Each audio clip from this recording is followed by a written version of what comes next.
Bismillah ar-Rahman ar-Rahim.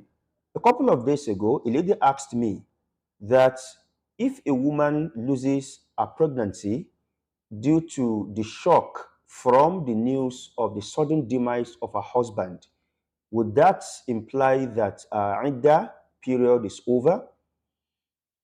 The answer to this is that in the Sharia of Allah subhanahu wa ta'ala, a bereaved wife is required to observe a waiting period of 4 months and 10 days.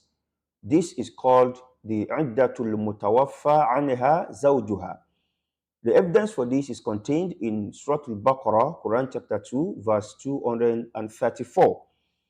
Almighty Allah commands the bereaved wives to observe a waiting period of 4 months and 10 days. However, in Surah Al-Talaq, Quran 65, verse 4, there is an exception in cases of pregnant women.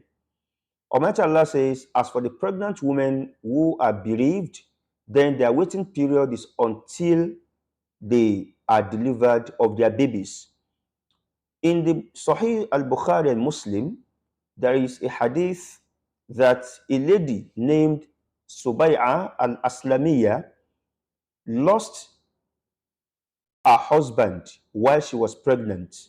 And a few days after the demise of the husband, she was delivered of a baby, and the Prophet ﷺ told her that she had concluded a waiting period.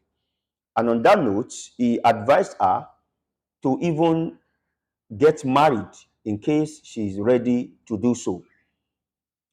This is an ijma' of all the scholars of Islam that a pregnant woman concludes her iddah period immediately after she is delivered of a child, irrespective of whether the period is longer than the 4 months and 10 days recommended or it's shorter than.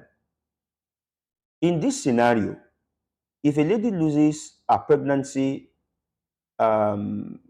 due to shock or whatever might have caused it, the ulama are divided in their opinions.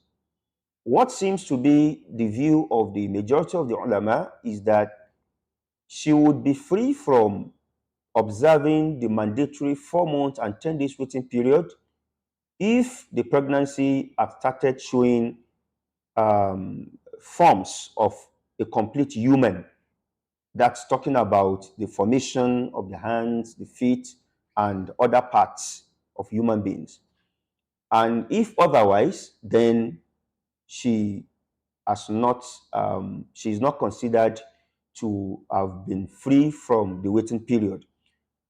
As for the malachiya, what seems to be the preponderant opinion in the madhhab is that once the pregnancy has reached the stage of mudga, lump of flesh or something like a congealed blood, such that if hot water were to be poured on it, it will not turn watery like, say, ordinary blood, then such a lady would be said to have concluded a waiting period. Wallahu ta'ala alam, what seems to be safer for a Muslim woman is to check for the signs of complete formation of a human in the fetus that was removed from her or that came down from her. And if it has started showing signs of the limbs, then she is considered to have concluded a waiting period. And if not, then she should observe the mandatory 4 months and 10 days by counting the number of days from when her husband died and concluding whatever days remains. Wallahu ta'ala alam.